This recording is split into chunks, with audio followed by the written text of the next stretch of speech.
fundið fyrir því, þá hefði það bara verið eitthvað sem að gerist í lífinu. Mér finnst þetta, við skoðum það að það er verið að sýna fram á það út allan heim, að besta lausnin fyrir fólk sem er í þessu stöðu er það sem kalla homing first, eða eitthvað álíka, ég man ekki hvernig það er orðað. Að ef þú gefur einstaklingi sem er í þessari stöðu íbúð, þá hefur hann meiri aðstöðu til þess að byggja sig upp á allan annan máta. Af því að það fer náttúrulega einstaklega mikil orka af lífi hvers einstaklings í það að redda sér gistingu hverjum einasta degi ef það er málið.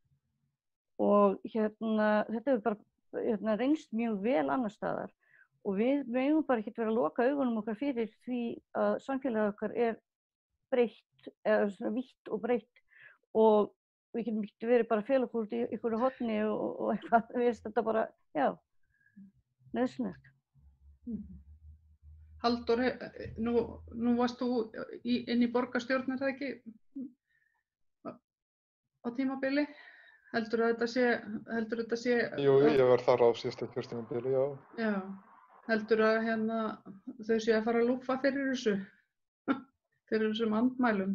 Nei, mér sýnist ekki, sko, nú er Hlíðarnar ekki eini staðurinn þar sem að hefur verið svona stefnt af að koma niður þessum smáhúsum. Þau voru keypt, sko,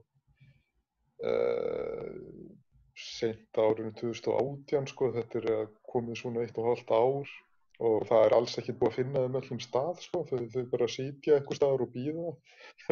En þá náttúrulega, það er eitt að kaupa þessi hús og setja niður þessa stefnu sem að Bára lýsir, sem er bara það í allir að fá heimili og það sé svona hugsað sem forsendan fyrir því að fólk geti komið undir sig fótum og það komist í þetta öryggi.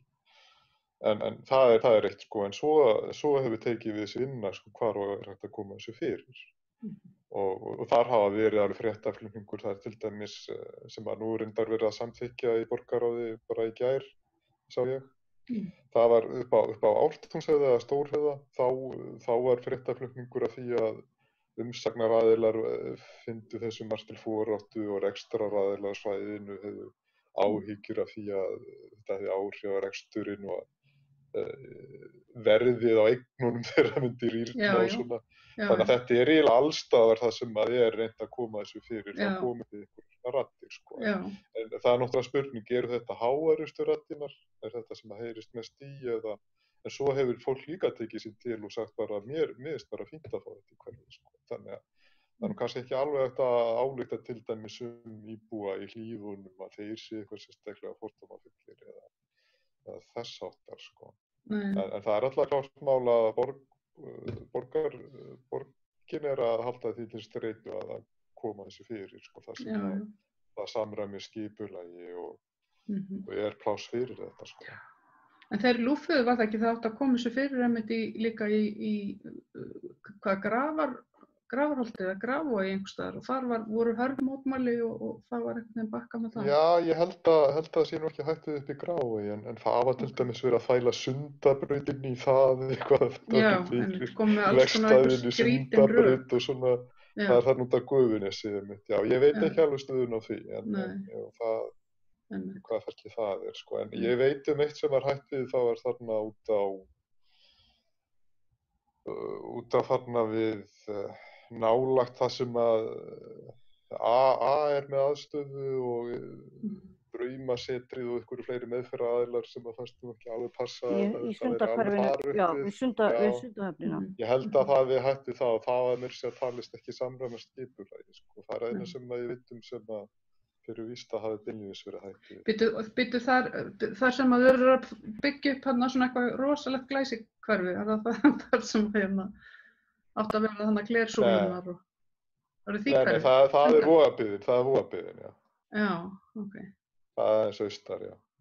Þetta er rétt hjá þessum pappa, hérna sem að kassagerðin var? Já, einmitt, já. Já, einmitt. Já, þetta er þar, já, einmitt. Já, en aðalmálið er náttúrulega þessi stefna með, sko, það eiga allir rétt að húsnæði og þá náttúrulega tekur þetta við, sko, er samfélagið tilbúið að viðurkenna tilverurétt þessa fólks og það þarf að vera einhvers staðar. Og það betra að hafa það í einhverjum svona úrræðum en bara einhvers staðar út á götunni eða bara, Já. minna af því að þetta fólk ekkert að fara neitt og að fá ekki þetta húsnæði, það bara eitthvað annars. Já. Það Mig langaði einhvers staðar þarf fólk að vera. Auður, hvað segir þú? Hérna, ég búin að horfa á húsnæði meðan ég bjó fyrir sunnan Já. sem að vel þekktur sjálfstæðismaður á. Það búið að standa autt til margra ára. Fyrir svona 3 árum þá sótti hann að byggja eina hæð ofanalda og ætlaði að gera eitt hótel í viðbót. Hann lokaði eiginlega sko vel gatnamótum sem að voru eiginlega blind sko þannig að og það var ekkert gert þar. Það var bara sett upp það var unni kannski einhvern mánuð við að brjóta eitthvað, gera eitthvað. En síðan í fleiri mánuði ef ekki ár voru girðingarnar fyrir en ekkert gert. Og ekkert kom hótelið. Og ég hugsaði, af hverju getur ekki borgin keypt þetta húsnæði og byggt þarna, sko þetta næstæðin allavega var til einhvers tíma skrifstofuhúsnæði eða svoleiðis. Og það var hægt að gera fleiri íbúðir í þessu húsi. Það búið að standa autt ár eftir ár, allavega 10 ár þetta búið að standa autt. Þetta á mjög góðum stað í borginni, rétt fyrir ofan Hlemm. Það sem að mikið af þessu fólki á ekkert bíl. Þetta bara labba niður örfáskref til að fara í strætó. Og Geysir. Já, Geysir rétt hjá, já. Rétt hjá. Og ég skil ekki. Mér finnst þessi tiltekni maður, sko, hann mætti alveg líka bara gefa þjóðfélaginu þetta hús. Já, því hann hefur efnaði.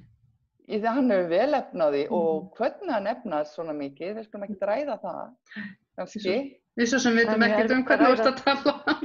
Nei, en ég náttúrulega ekki með það staðfest að hann eigi þetta hús að ég spurðist fyrir og mér var sagt að Kjartan Gunnarsson ætti þetta hús. Og ég skrifaði undir, sko, það kom svona grenndarkynning, mér var alveg sama þó að kemur einhæð og náta, sko. En að vera með fullt af fólki í borginni, húsnæðislaust og horfa á þetta alla daga, lappa fram hjá þessu, sko, alla daga og horfa á þetta ekkert notað. Það fannst mér grátlegt. Það eru náttúrulega einhverjar reglur það einhver viðurlög við því að láta húsnæði standa í niðurnýslu til dæmis, en þau eru ekki droslega hörð. Já, bara samkvæmt síðustu viku, þá getur nú bara rétt ímyndað hvað það var búið að setja út á að fólk brennur inni vegna þess að það er ekki brunastíg. Með skráða íbúa 720 og eitthvað var það ekki. Þetta vísi í brunan í gær. Já. Og það búið, hvar allt eftirlit í borginni? Hvar eftirlit slökkviliðsins? Ekki hægt að stöðva svona laga þegar fólk hefur enga möguleika á því að flýja ef það kveiknar í? Ekki nema hoppa út og glögga. Þarna kemur inn líka hvernig við, eins og með þetta var starfsmannaleiga sem var með þarna, að það kemur inn í að þegar eitthvað svona mál kemur upp daginn, þannig að þá komu nokkrir Rúmenar til Íslands og þeir fóru líka á byggingarstaði og fundu út hverju væru útlendingar þar og væru með leyfi og ekki. Umræðan var þessir einstaklingar sem fundust. Umræðan var ekki hverju voru það sem veittu þeim vinnu, hleyptu þeim inn í, þú veist, það er Íslendingar sem eru að brjóta lögin til að gera þeim kleift að vera þarna og það er einhver Íslendingur sem bjó til þetta húsnæði sem aðstöðu fyrir þetta fólk.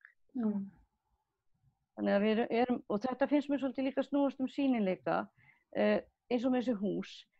Það er fullt af betlandi fólki á Íslandi. Við betlum á einhverjum svona Facebook-hópum og svo framvegis og eitthvað, en það er svona eiginlega of kalt fyrir Íslandinga til að hafa mikið af fólki á götunni og við viljum bara fela fátæktina, við viljum bara fela þörfina. Við viljum ekki þurfa að horfa upp á það hverjum degi þegar við löpum fram hjá einhvers staðar að þessu og hinn þurfi að þú veist, biðja sig fyrir mat. Já, þarna erum við líka komin á stoltið öðrum punkti sem einmitt sko eins og til dæmis bara þessi tekjulægstu hópar eins og okkar hópur hérna sumra öryrkjar að við erum hérna það tekjulág að við og þegar það er verið að semja einhver svona frumvörp sem eiga að gagnast tekjulágum á þingi eins og til dæmis núna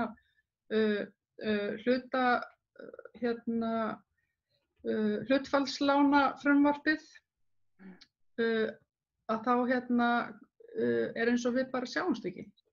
Það er einhvern veginn miðað við, það er ekki miðað við fyrstu til fjórðu tekjutíundarinnar heldur bara frá fjórðu og upp úr eða fjórðu upp í sjöundu eða eitthvað svoleiðis. Þannig að þetta er í rauninni lánin sem eiga að vera fyrir sko viðkvæma hópa, ungt fólk og tekjulága. Þau ekki fyrir tekjulága. Af því það er bara eins og ríkisvaldið sjá ekki tekjulága. Það er eins og það var viðurkennt náttúrulega þingi hérna núna, það er að vera að ræða atvinnuleysisbætur eða hlutabótaleiðina og eitthvað. Að það gæti enginn lifað af undir 400.000 krónum á mánuði. Og það er eins og það sé ekkit, þá heldur verið að taka tillit til þess að það eru bara ekkit allir með 400.000 krónur á mánuði. Þannig að mér finnst þetta alveg opaslega furðulegt og hann hefur verið með þetta, var stutt síðan hann Bergþór Heimir póstaði, eða það var einhverju póstað af hans síðu held ég einmitt ósýnileika öryrkja af hendi ríkisins. Við erum bara eitthvað svona ósýnilegur hópur, þetta er ofsalega furðulegt. Og það var líka einn sláandi frétt í vikunni í sambandi við Landssamband íslenskra eldri borgara. Þeir segja að það þurfi ekki að lækka skerðingaprósentuna. Og þeir álykta þarna alls konar... Eldri borgarar? Já. Félag Landssamband íslenskra... Eldri borgara? Já, ekki félagi. Þetta er aðalstoppurinn, sko. Já, já.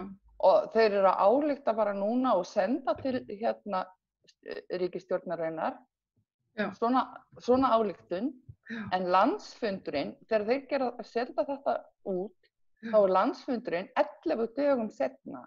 Þannig að fólkinu var ekki gert kleift að greiða atkvæði þetta áður en þetta er sent. Þetta er gert í flýti að þeir hefðu ekki ég held að eldri borgarar hefðu ekki samþykkt þetta. Og þeir eru raunin að fara gegn gráa hernum. Akkurat þegar grái herinn í málaferlum, þá senda þeir svona skítaplagg til ríkisstjórnar. Maður skilur ekki, og þetta skilur ekki hvað er eiginlega í gangi. Þeir standa með ríkisstjórninni gegn eldri borgurum. Þegar verið að fara í mál út af þessum hlutum. Þannig að hvað vill þeim til? Að gera svona. Kannski er þetta bara eins og alls staðar í samfélaginu að þeir sem að halda utanum að hlutinni verið í lagi fyrir efri stéttirnar eru búin að pota sér í stjórnarstöður þarna líka. Það hlýtur eiginlega að vera eitthvað svona því þetta er svo að koma svona ósvíðið fram við sko þá sem að eru að borga sín gjöld til félagsins að ryðja þessi gegn 11 dögum fyrir landsfund og ekki að gefa sínum félagsmönnum því að samkvæmt einhverju könnu sko þá eru 50 sko þá er meiri hlutir eldri borgara hlynntir gráa hernum.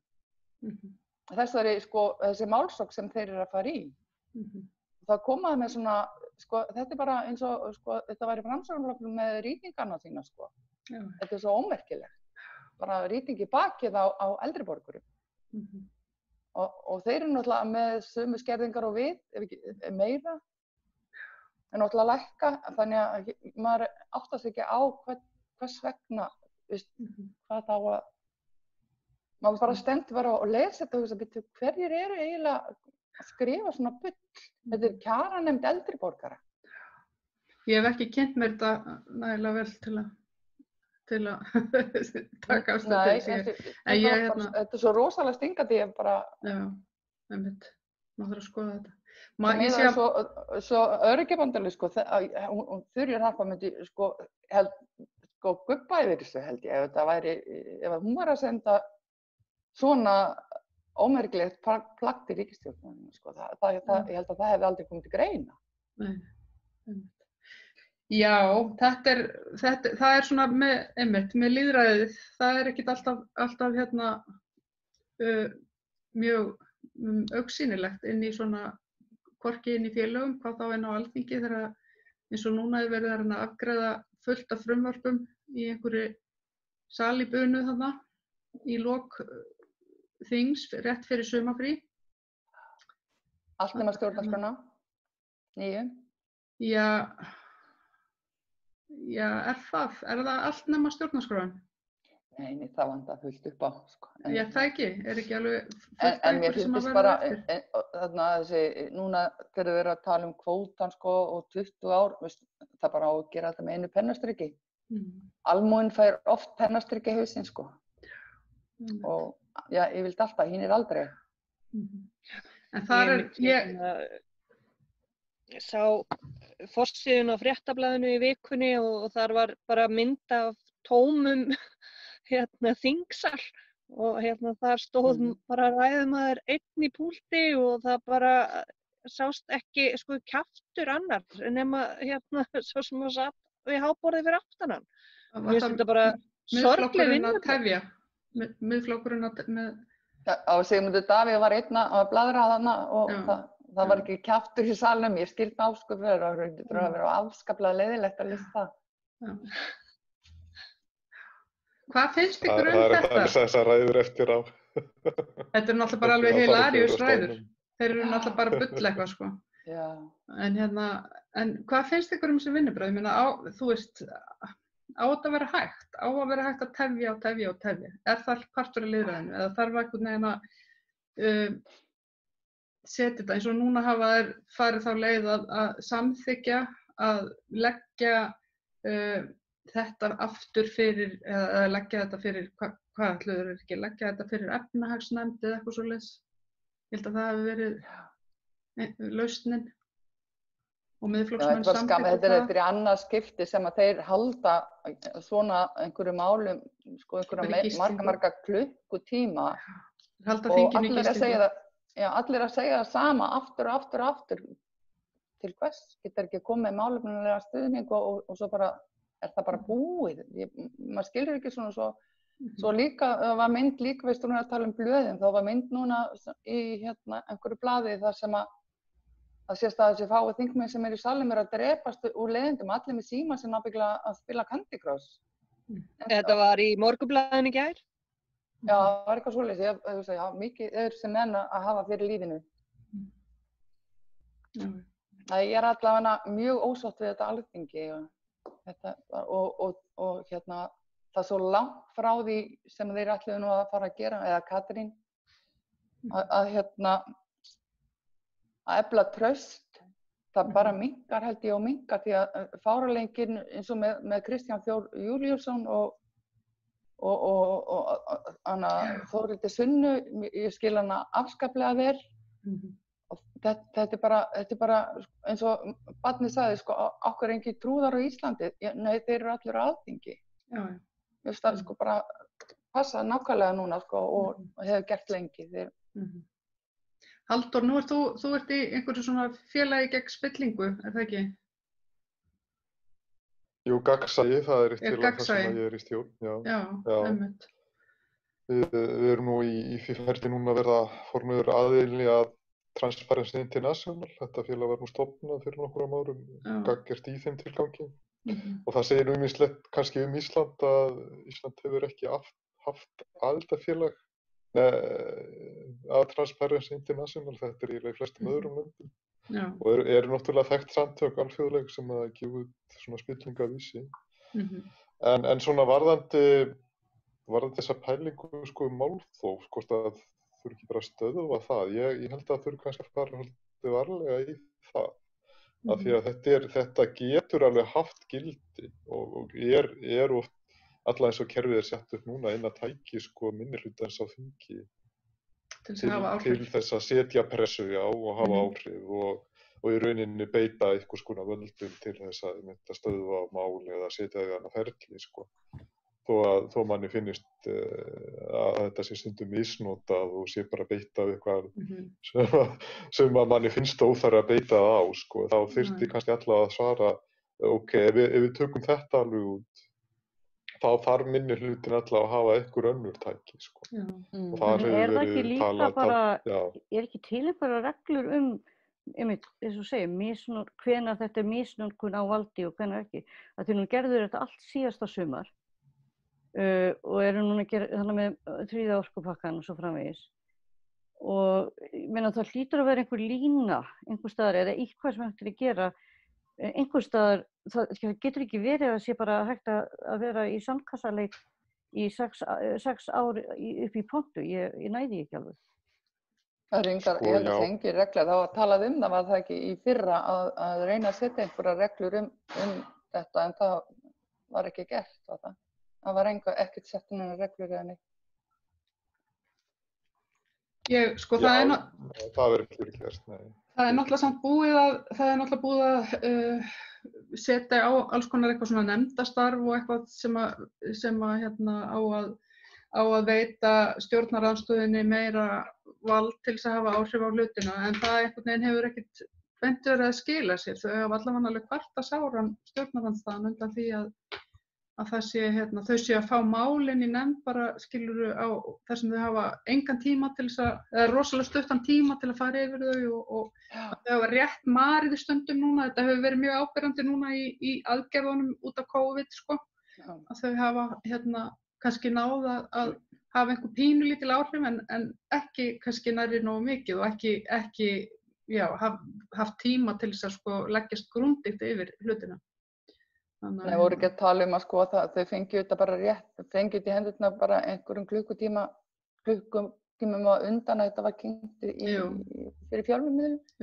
Þarna mætti vera lengri tími náttúrulega að fólk fá að ræða þetta inn í nefndum heldur en að vera. Og það ef það væri búið að vera svona þóf í einhver tíma, þetta væri bara sett í einhverja nefnd og það ætti bara að útfjá málin þar heldur en að vera að eyða mörgum klukkutímum.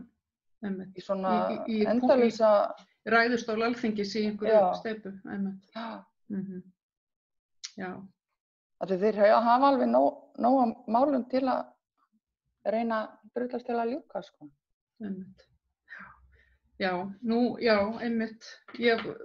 Einmitt var að reyna að fiska eftir hvort að þeir hefðu eitthvað ætlað að semja mál, hlutabótalánin, en fann ekkert. Hafið þið eitthvað kynnt ykkur þessi lán eða þessa leið sem að þeir eru að presentera? Þetta er svona breskri fyrirmynd. Myndi þetta duga þér? Er þetta ekki hlutabótalán fyrir fyrirtæki? Á ég að fá svona lán vegna þess að ég er ekki með, ég er í alveg tekjulægsta hópnum. Já, þú ert ekki í 4. til 7. tekju, en sko það... Nákvæmlega, þannig að þó svo að ég hefði áhuga á því að nýta mér þetta, þá hefði ég þess ekki kost. Nei, einmitt. Það er einmitt mjög áhugavert.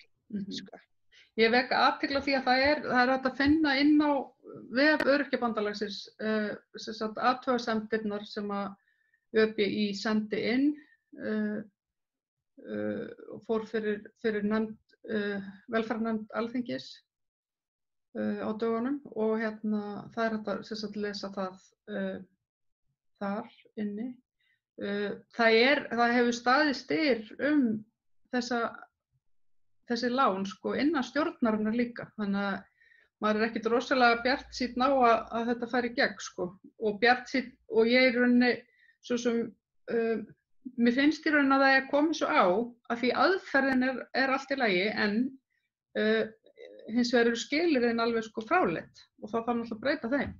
Og það er til dæmis eitthvað, ef þetta hefði getað farið inn í sko nefndar inn í svona nefndarstarf á þinginu, þá hefði verið mögulega þetta sko bara laga þetta frumvarp, af því það er svo gallað. En nei, það virðist ekki vera tími til þess, þannig að maður er ekkert alltaf bjartsýnn. Svo er hægt að henda fullt af einmitt alls konar málum sem að liggur á að koma til afgreiðslu inn í nefndarstörf og bara gleyma þeim þar í, við má vita hvað langan tíma. Sko. Já, sumt verið staga uppi þar. Það er alveg til í dæminu líka. Herðu, og nú er COVID að mögulega bara fara að blása upp aftur. Eru þið búin að... Já, ég var að spá í þess að ég held að það mætti ekki koma hérna frá Bandaríkjunum. Er eitthvað búin að vera að koma frá Bandaríkjunum? Ég held að sé takmarkaður innflutningur. Já, en þessi íþróttakona þarna, hún kemur 17. 18. júní, kemur hún frá Bandaríkjunum. Sem er að orsaka það að þeir eru að Breiðablik í uppnámi. Já, hún var þarna og var að koma þarna og hún greindist ekki fyrst en hafði verið með innan eitthvað þarna í Bandaríkjunum. Ég held að við værum bara ekkert að fljúga þangað, ég bara veit ekki hvernig hún komst til landsins. Það eru flugþangað, ég veit að því að það býr flugfreyja hérna fyrir ofan mig, að það einmitt sko, takmarkanirnir voru einmitt sérstök tilfelli eins og vísindamenn. Eins og íþrótta. Já, einhverju fara að vinna einhvers staðar. Já, eitthvað, og hérna það ekkert bara einhverju túristar. Og en aftur á móti þá eins og þið segið, það uppsveifla. Ég veit ekki hve mikil hún að verða hérna á Íslandi akkúrat núna, en ég held einmitt að við þurfum ofsalega mikið að vera á vaktinni til þess að hún flæði ekki hingað. Við höfum algjörlega fullkomlega aðstöðu til þess að takmarka og hindra hana, af því við erum með svo fáar innkomuleiðir í landið. Og fyrir manneskju svo mjög sem alltaf í hvert einasta skipti sem eitthvað breytist í þessu þarf að breyta því hve oft ég get andað með fersku lofti, þá það nú eiginlega bara svolítið mikilvægt og ég þekki mikið af öryrkjum og öðrum sem að með, þú veist, frestur á aðgerðum sem þeir þurfa að fara í, það minnkun og þjónustu sem þeir þurfa og alls konar svona hluti sem fylgja þessu. Og já, ég vil bara við höldum áfram að vera eins góð eins og við erum búin að vera í þessu. Já. Ekki að fara að klúðrast núna. Ekkert að fara að slaka eitthvað á núna. Nei. Ég held einhvern veginn bara að við verðum að svona, ef þetta væri nú alveg eins og það ætti að vera, þá ættum við bara geta sagt, heyrðu, núna eru fullt af fólki sem alltaf mikið af penningum sem þar miklu meira en það þarf til þess að borga leigurnar og lifa. Og við myndum bara, nú kröpp staða í heiminum, nú bara þurfum við að fá peninga frá ykkur, það þarf bara hátekjuskatta. Og myndum við setja af stað fullt af störfum, til dæmis eins og við höfum ekki rætt að ef að NPA-störf væru til dæmis bara á að gera þau eitthvað áramótin, ég man ekki hvernig það var, ef það væri bara að byrja núna að ráða fólk í NPA og setja peninga í það, þá er það fólk komið með laun, það vinnur í starfi, vinnur í samfélaginu. Ég meina, hvað gerði þannig eftir stríð þarna einhver? Fór að byggja einhverja vegi og eitthvað svoleiðis dæmi. Ég held að það væri miklu gagnlegri svona sýn heldur en að vera að bjarga einhverjum stórfyrirtækjum og pæla í því hvernig við getum komið fólki hingað inn. Já, mér finnst að hafa svolítið mist marks að ég meina það að bjarga peningunum en ekki fólkinu. Nákvæmlega. Sáu þið fréttina hana frá henni Úrval útsýnkonu í gær? Það var í gær. Kona sem að rekur held ég Úrval útsýn, man ég ekki alveg nákvæmlega hvað, einhvers konar yfirmannskja, var að tala um það að hún vildi einmitt að skimun yrði hægt sem fyrst, svo að... Já, byrju að lasa þessa fyrirsögn, já. Já, svo fólk gæti við Íslendingarnir gætu nú skutlað okkur á Tenerife og það, og líka fólk gæti komið tilbaka og Spánn í augnablikinu bara stórhættulegt sýkingasvæði. Já. Og hún var bara eitthvað, ég vona að sem fyrst þá geti fólk farið að fá að slaka og fara í sumarlöndin eitthvað. Þetta snýst bara það að hún fái fólk til þess að kaupa á sig ferðapakka. Þetta bara fáránlegt. Já. Svo skilum að það samt alveg líka að fólk sé hrætt lífsviðurværi sitt. Ég meina, það náttúrulega annar þáttur í þessu. Það mitt á að grípa inn öðruvísi. Já. Ekki með því að setja fullt af fólki í hættu. Akkúrat. Við erum náttúrulega talin fara verst út úr þessu vegna þess að við vorum svo einhæfa tekjulind. Öll eggin í sömu körfunni. Eins og svo oft áður. En eru þið að fara að nota ferðaávísunina? Hvað finnst ykkur þetta app? Að það þurfa að downloada einhverju appi til að leysa hann út? Nú er ekki neitt. Það kostar 10.000 krónur bensinni fyrir miðstöð til Reykjavíkur. Og ég kæmist kannski í Dagaskála. Þú kæmist bara alveg leið. Já. Þannig ég veit það ekki. Maður þarf náttúrulega að eiga pening á móti til að nota þetta. Hvað segirðu, Gerdís? Ég sagði að hún getur skutlast í varmahlið og tilbaka. Það ekki bara fínt rúntur? Mér finnst þetta svo kjánalegt. Þetta náttúrulega fyrir þá sem eiga peninga og ætla hvað sem að gista á einhverju hóteli og hafa það næs, sko. Það að geta að fá svona 5.000 krónur afslátt, en við sem eigum ekkert fullt af peningum, við erum ekkert að fara á hótel og þú getur ekki nota þetta á tjaldstæðum.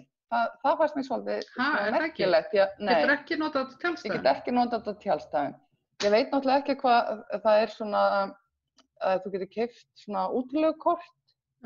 Ég hef ekki kynnt með hvað það kostar, en það kostar náttúrulega meira en 5.000 krónur. Þannig að við sem höfum í rauninni ekki efna á að vera að fara eitthvað fínir í, það verður við sem ekki notum þetta. Ég hugsa, ef ég myndi nota þetta þá væri það einmitt, ég veit ekki einmitt í hvað ég geti notað þetta. Nei, ég held að þú getur ekki keypt bensín.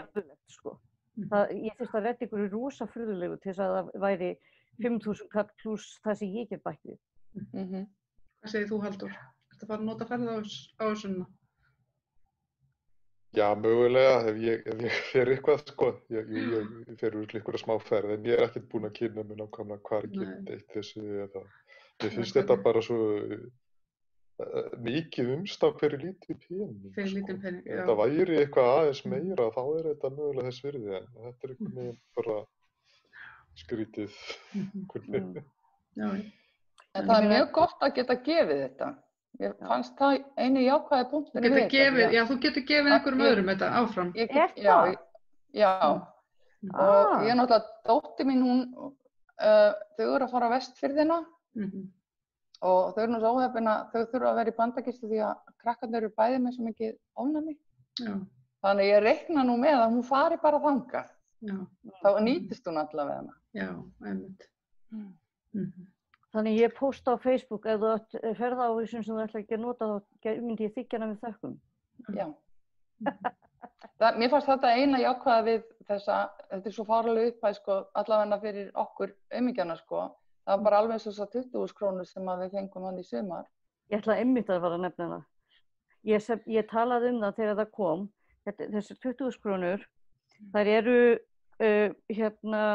eru nógar fyrir því að 0 mánuðurinn í lyfjakostnaði hjá flestum sem eru öryrkjar í þessu mánuði eða næsta, að því að nýja lyfjakerfið var sett upp á þeim tíma. Þannig að þessar 20.000 krónur þú getur borgað fyrstu 20.000 krónurnar af því sem þú þarfst að gera til þess að komast upp á næsta skref. Já, en það hefði kannski verið betra, sko, við þurfum að borga tæpa 60.000 krónur í skatt, þegar skatturinn kemur. Já. Ég hefði frekar þegið það að þeir myndu sleppa mig við útvarpsgjaldið, sem er sko miklu hærra, sko, maður þarf að borga þetta sjónvarpsútvarpsgjald og svo þarf maður að borga framkvæmdasjóð aldraðra sem þeir eru búin að stela úr í mörg ár. Og við öryrkjarnir þurfum alltaf að fá stóran skatt í, sko, þetta er náttúrulega ekki stór skattur fyrir eitthvað á pening, 50.000 kall. En fyrir okkur er þetta svolítið mikið og maður þarf að byrja að borga, ég þurfti að byrja að borga 20 og eitthvað þúsund fyrsta mánuðinn og svo deilist þetta eitthvað. Ég hefði miklu frekar viljað bara að þetta er fellt niður heldur en að fá hann 20.000 kall.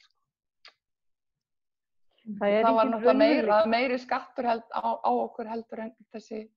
Það sem vantar náttúrulega það er engin raunveruleiki í þessu. Þeir hafa enga hugmynd hvernig líf okkar er, þannig að þeir geta ekki gefið okkur gagnlega hluti. Þeir gera bara eitthvað svona, já, það hlýtur að vera fínt, gerðu þetta. Í staðan fyrir að vita í raun og veru hvað það sem að myndi, þetta svona eins og þegar amma þín kemur í heimsókn og gefur þér rosalega fína peysu þegar þið vantar peninga fyrir mat, skilur. Það bara, þetta svona algjör skortur á innsýn í Við erum ósýnileg. Já, verið svona gera vel og dreifa ykkur en svo bara, ekkert að taka til hvað hendar í raun og veru, eins og þessi hugmyndum bara niðurfellingu á þetta bara fullt af peningum hengt burtu. Sem að væri miklu einfaldari aðgerð en að greiða út eitthvað sérstaklega. Já, nákvæmlega. Það er líka punktur hjá þig, Marja, í sambandi við þetta útvarpsgjald. Ég meina, nú bý ég í bílnum mínum, ég er ekki með sjónvarp og ég er ekki með útvarp og ég horfi ekki á, skilurðu, íslenskt sjónvarp nema þegar ég er einhvers staðar í heimsókn og mér finnst þetta algjörlega fáránlegt að ég sé skyldug til þess að borga fyrir sjónvarpsefni sem ég horfi aldrei á. Ég hef reyndar engan skoðun á því að þetta ætti náttúrulega bara að vera inn í almennum fjárlögum og ekki sérstaklega tekið þarna til hliðar eitthvað. Af því að það sem þetta snýst náttúrulega er það að við séum að borga fyrir framleiðslu íslensks efnis og það sé einhver staður fyrir það og viss öryggistæki á mjög nauðsynlegum tímum að það sé til rásríkt sem geta sagt út. En þetta var hækkað. Já, mér finnst þetta bara eiga að vera í fjárlögum en ekki eitthvað sem við þurfum að borga eitthvað sérstaklega svona aukalega okkar eigin vasa. Já, af því svo verður þetta svona eins og þú ert að tala þetta Geirdís líka, þú búandi í bílniðinu, þetta verður svona svolítið eins og bara svona þessi verða velta þér upp úr stöðinni, sko. Já, einmitt, borga þú nú samt útvarpsgjaldið, skilurðu. Ekki verandi einu svona með sjónvarp eða skilurðu. En svo það grátlega við þetta að þetta fer ekki allt til sjónvarpsins. Þeir fara á fjárlög, sjónvarpið og útvarpið fer á fjárlög. Þeir fá ekki, eins og er búið að eyðileggja alla, þeir virðast ekki geta búið til sjóði og haft sjóðana eins og það eru að vera, eins og með bensingjaldið, í framkvæmdasjóði aldraðra og þetta útvarpsgjald og svona, þetta er ekki eyrnamerkt samt og þetta er eyrnamerkt fyrir okkur, jú við erum að borga þetta en sjónvarpið fær ekki þessa peninga. Í hvað er þetta notað? Þetta fer bara í hítina og svo fer einhver upphæð til út sjónvarpsins á fjárlögum og eins og með bensinni, það hefur ekki verið að fara í vegauppbyggingu á Íslandi til margra ára. Framkvæmdasjóður aldraðra, þeir tóku það til að reka dvalarheimili sem var algjörlega óleyfileg og þeir virðast ekki geta að vera með nema eina hítireikning sem allt virðist fara í, þannig að þú hefur ekki hugmynd Svo gleymist mér að setja pening í snjóflóðavarnirnar og eitthvað sem er búið að samt að eyrnamerkja á að vera búið að eyrnamerkja.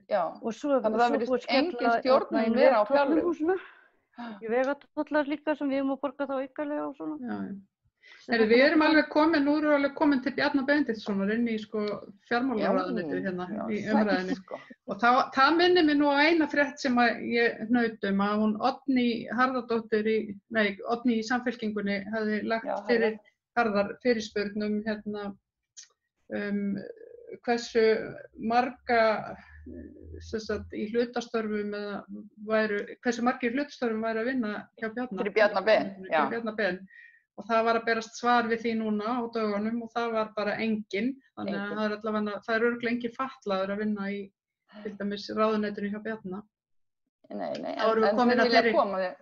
Já, þá erum við komin að þeirri umræðu, þarf ríkið ekki að sýna fordæmi í því að vilja ráða fatlað fólk í vinnu. Og ekki bara það sína fordæmi, heldur að skapa, eins og við segjum, upplýsinga, það sem gerist er það að þú fær víðar í yfirsýn yfir samfélagið ef að þú ert með alla úr samfélaginu í vinnu. Ég meina, það annar punktur líka, þetta, að þeir ættu að vera með starfsfólk sem eru ráðgjafar eða ráðgefandi einstaklingar sem ekki einhverjir moldríkir lögfræðingar upp á hól. Já, það annars í þessu sem að því vorum að tala lýðræði og hvernig það virkar, varðandi málþófið og nefndastörfin og allt þetta á Alþingi. Ég nú alveg á því, sko, mér finnst það að vera bara slembivaldir hópar úr samfélaginu sem að bara endurspegla samfélagið sem að vera til ráðgjafar í bara öllum málum í rauninni. Algjörlega. Bara svona eins og jury. Já, bara þannig að það verði einhvern veginn svona, það verði alltaf tenging einhvern veginn út í samfélagið þegar verið að búa til mál eða búa til lagabreytingar eða eitthvað. Svona... En svo þarf að gera þar ég til dæmis var valin í einhvern svona umræðuhópum Strætó á sínum tíma. Já. Og við gerðum alveg fullt af miklum hlutum eitthvað, svöruðum fullt af einhvern spurningum og eitthvað. Og svo þegar kom í ljós hvað átti að gera, og þá sá ég það hvernig þetta ferli sem við fórum í, þar sem við vorum að segja okkur skoðun, hafði í raun og verið mótað til þess að við myndum styðja þeirra skoðun. Já, var þetta inn í borginni? Nei, það var á vegum Gallup. Gallup sáum þetta fyrir Strætó. Ok, fyrir sveitafélögin þá? Já, Strætó bara, ég held að bara Strætó. Sem ekki að sveitafélögin, með ekki? Ekki Strætó BS innan Reykjavíkur? Jú, Strætó ekki að öllum sveitafélögum á höfuðborgarsvæðinu í samningu, já. Þannig að þessi aðferð skilaði sér allavega ekki sem að Gallup var að nota fyrir Nei, mér fannst þess að sveitarfélögin. þeir hefðu bara í alvörunni búið til bara, ok, nú þurfum við að fá þessa niðurstöðu. Já. Þannig að við ætlum að spyrja þessar spurninga, setja þetta upp í svona hópa og þegar þau eru búin að þessu þá þau eftir að segja okkur finnst eins og þau hefði tekið þessa ákvörðun. En svo þegar ég sé niðurstöðuna, þá sé ég svo augljóslega hvað var verið að reyna að fá okkur til að segja. Og það var mjög furðulegt að horfa á það eftir á að þeir voru greinilega með skoðun sem þeir voru að reyna að fá komast og geta þá sagt, já, ég meina við vorum með rýnihóp sem komst að þessa niðurstöðu. Já. En svo þetta náttúrulega alltaf spurninga einmitt, hvernig hvort verið að leggja fyrir einhverja svona grunna skoðanakönnun eða einhvern rýnihóp eða hvort bara verið að fá, eða verið að bara búa til samtal, þú veist, það náttúrulega að fara ýmsar leiðir til þess að reyna að gera þetta vel, sko. Já, svolítið svona eins og betri borgdótið, það fannst mér eitthvað sem að pínu funksjónarendi, þótt að ég hafi ekki verið nógu duglega að fylgjast með það inni. Þar sem að fólk setur inn hugmyndir og pælingar á sinni kennitölu og umræða í gangi og eitthvað, sko. Já, sko það hefur verið mér þyrnir í augum að taka þátt í til dæmis betri kópavogur, nú bý ég í Kópavoginum. Og þar yfirleitt búið að eyrnamerkja einhvern pening og þú mátt sem sagt velja hvort að fara í þetta eða þetta. Já. Þú mátt ekki koma með hugmynd að þú veist, mátt ekki fara í bara eitthvað, eitthvað þetta. Nei. Þú var bara að segja hvað þér finnst að ég verið í forgangi af því sem þeir eru að af þessum 5 atriðum sem þeir leggja upp með, sko. Þannig að það allt lýðræðið. Þetta eiginlega bara rosalega lýsandi fyrir íslenskt samfélag vegna þess að við erum mötuð á einhverjum ákveðnum valkostum sem eru fyrirfram ákveðnir og okkur er ekki gefið neitt val og við megum ekki einmitt vera með sjálfstæða hugsun og sjálfstæða skoðanir hvað okkur finnst og hvað við viljum að verði sett í forgang. Nákvæmlega. Mér langaði líka að bæta einu inn í sem algjörlega, að því ég veit að við erum nú bráðum frá að enda þetta, að þegar við fórum að tala húsnæðismálin hann á sínum tíma og að því mér finnst það mikilvægt að það komi fram. Nú býr þú í bíl núna, Gerdís, og eina ástæðan fyrir því að ég ekki lögð við hliðina hjá þér svo ég svo heppin að foreldrar mínir gátu hjálpa mér að fá húsnæði.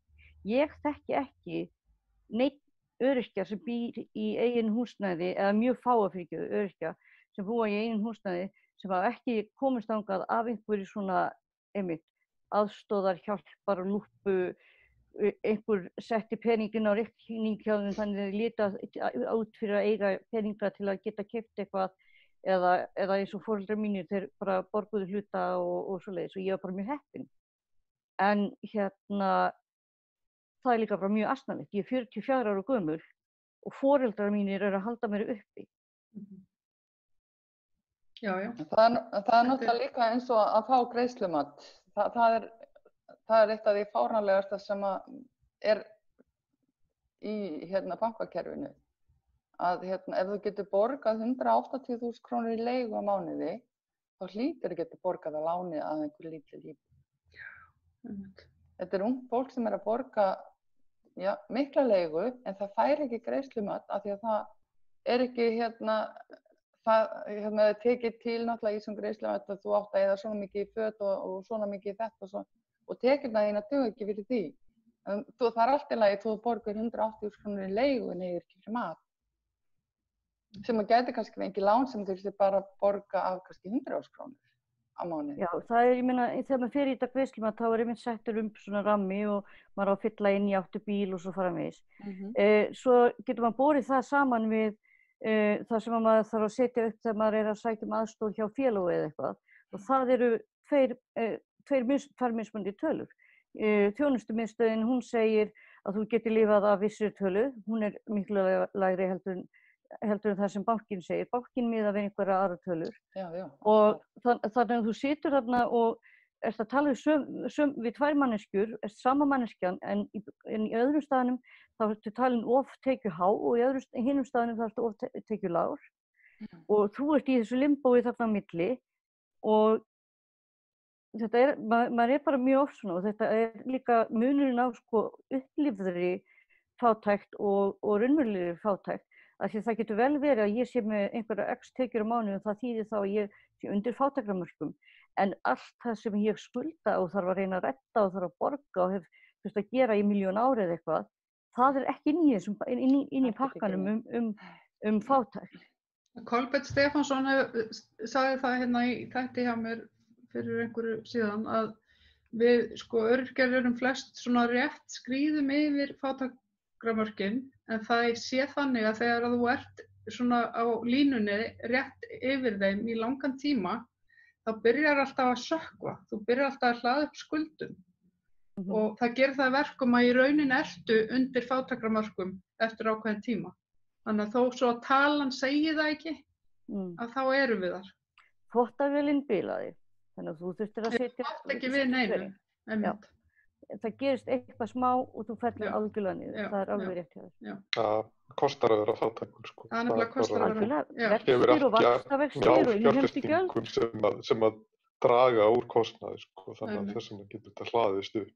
Algjörlega. Bara eins og til dæmis að kaupa nýtt í stað þess að vera alltaf að gera við og þegar er erfitt að spara fyrir stærri fjárfestingum.